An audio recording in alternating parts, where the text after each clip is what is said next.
Welcome back to the news at 10. We cross over to Abuja now. Here's Markwe Ogun Yusuf. Markwe. Hello, Ijoma. We welcome our viewers to our Abuja studios. As part of efforts to tackle security challenges in the country, security experts have converged in Abuja to review and validate the 2014 National Security Strategy. The Director of Policy and Strategy in the National Security Advisor's Office, Mr. Aminu Lawal, explains that the current security challenges have necessitated a review of the National Security Strategy document after a 5-year period. In line with the new strategy on national security, which is the people and not the state as the reference point, security experts are meeting in Abuja to review and validate the 2019 National Security Strategy. The Director of Policy and Strategy in the Office of the National Security Advisor explains that the contemporary threats identified 5 years ago are still present, with some of them assuming new and dangerous dimensions. Nigeria has contended with various security challenges, which include terrorism, kidnapping, militancy, small arms proliferation, armed banditry, pastoralist farmers' conflicts, among others. It must, at the same time, address the full range of potential catastrophic events, including man-made natural disasters, due to their implications for national security. The security of Nigeria remains not just the primary concern of government, but the #1 and most important concern. The chairman of the Validation Committee introduces the session and the essence of the stakeholders' workshop. In 2014, the Boko Haram insurgency or terrorism was very active. And thanks to the military, in 2019, Boko Haram has been substantially degraded to the extent that they can no longer hold any territory. They are not completely wiped out because they are still able to carry out some bombings, but especially suicide bombings, but they're not as effective as they used to be. That is a major development and a major change from 2014 to 2019, which we have to recognize and thank the military and those representing the military in this forum. The one-day stakeholders workshop, which seeks to validate the draft copy of the 2019 National Security Strategy, is aimed at providing a veritable roadmap to navigate the complex and dynamic security challenges. Meanwhile, lawmakers in the Senate have asked the federal government not to downgrade the Akanu Ibiam International Airport in Enugu.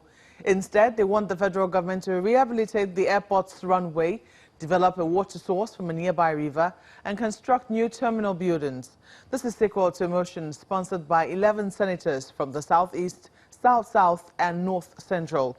The motion stated that the former Minister of Aviation, Hadi Sirika, had threatened to downgrade the airport owing to dangers associated with the presence of a nearby market, a radio station, mast, and an abattoir.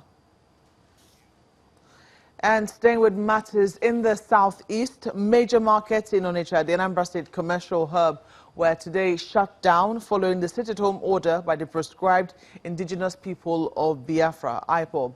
However, in other southeastern states, the level of compliance with the order was partial.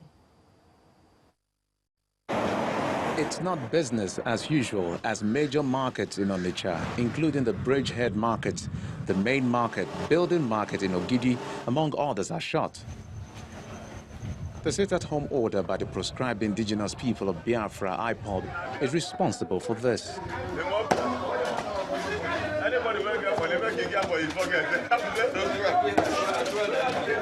Onitsha main market, acclaimed to be the biggest in West Africa and controls about 2 million population of traders, is totally locked up. People are afraid of being molested by those Biafran agitators, understand? So that's the major reason of being indoors. We know that today sit at home.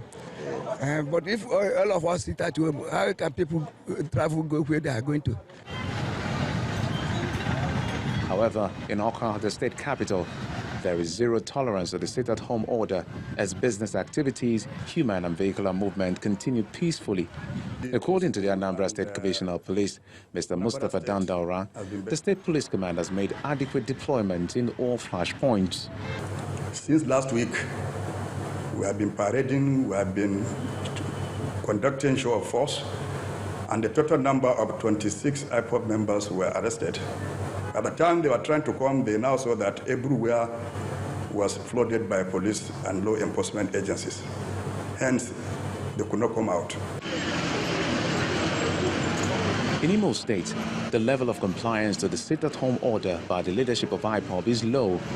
Business activities are unhindered. It's also a partial compliance in Umuahia, Abia State capital, as banks, schools, markets, amongst many others, open for business.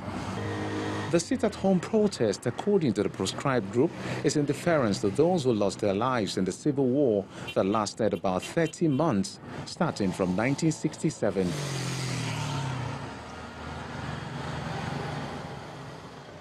And that's all from Abuja. It's back to you, Joma. Thanks a lot, Mark. And from there, we take a look at some business news of the day. Here's Kayode Okikiolu.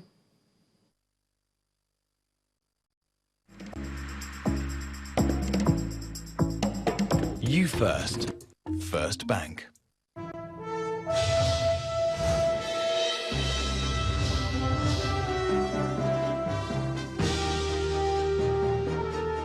Thank you, Ijoma, and you're welcome to Business News.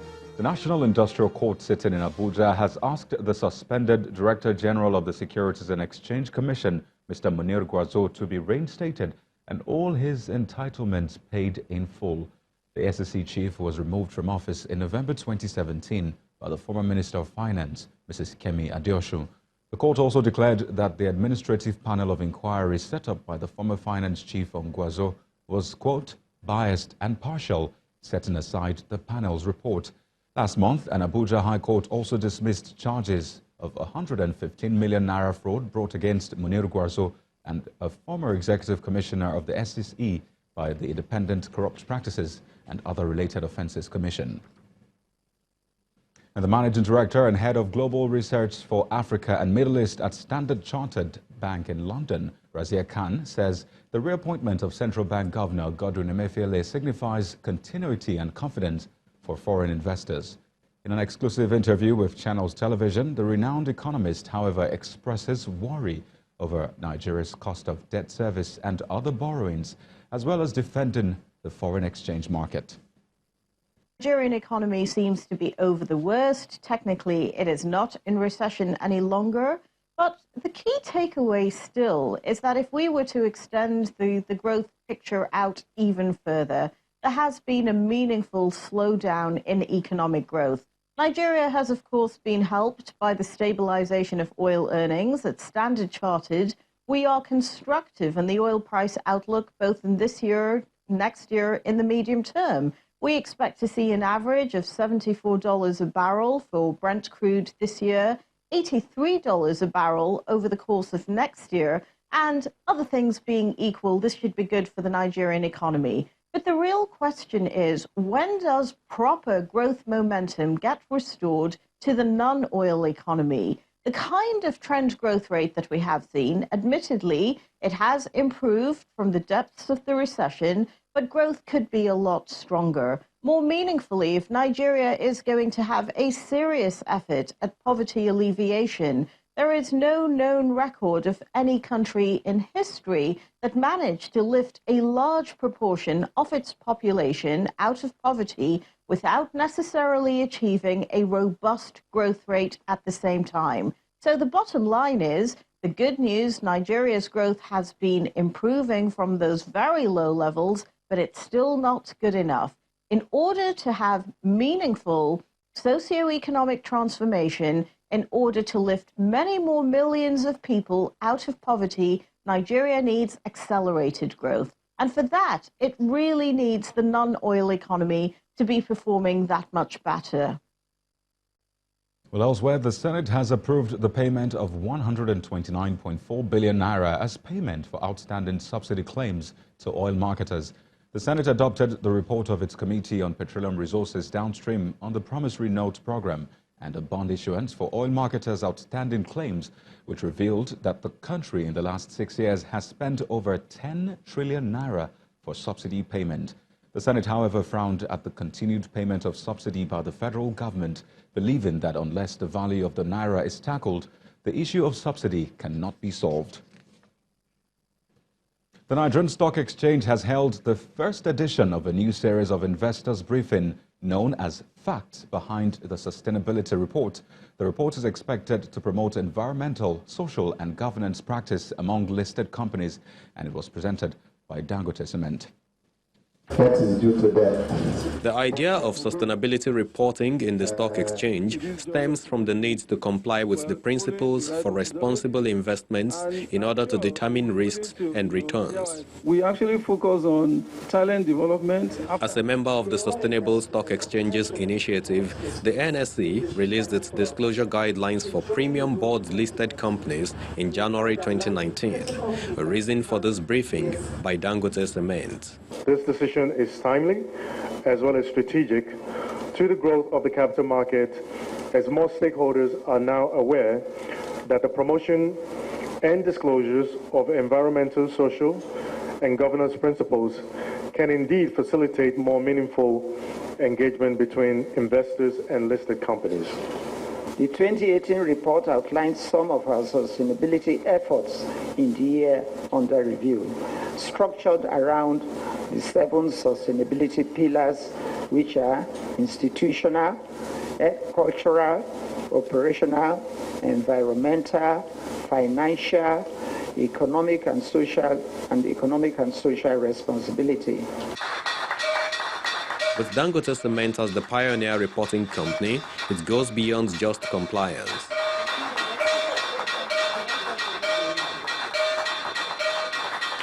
How do you better recycle, for example, water that you're using? How do you minimize the water that you use, because it is a scarce resource for your business, so that you have better energy and operational and water efficiencies and eventually financial profits as a result of better managing resources, but also for the sake of society? We actually, next step would be a global company, and so it makes sense for us to make sure we are compliant with all the standards internationally.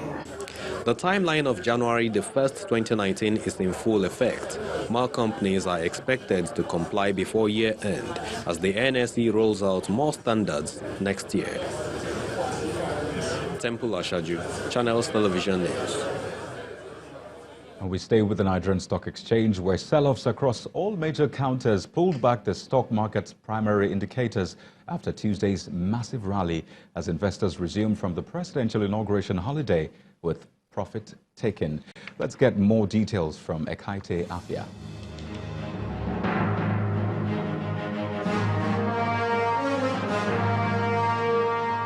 Hello and welcome to the Stock Market Report. The first trading day after President Buhari's inauguration witnessed some portfolio rebalancing by investors as the all-share index closed the day down by 0.17%. However, the headline index was still in the 31,000 level, with the equity capitalization at 13.76 trillion naira. All the sectors we track closed the day in the negative, with the banking index taking the heaviest beating, down by almost 2%. Next is consumer goods, shedding 0.58%, and oil and gas falling 0.32%. Taking a look at the activity chart, 376.8 million shares worth almost 6 billion naira were exchanged in over 4,500 deals. Shares of Union Diagnostic and Clinical Services, UBA, and Zenith Bank were the most actively traded for the day. And that's the Stock Market Report. I'm Ekaite Afia.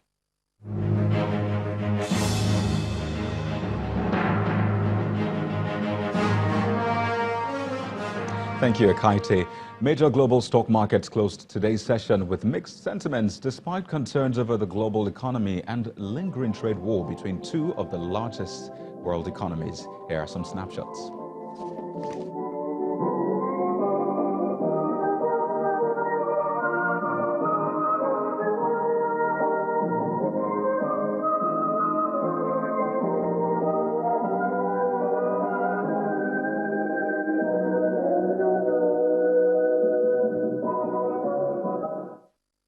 Thank you for watching Business News Tonight. I am Kayode Okikiolu. The news at 10 continues with Ijeoma.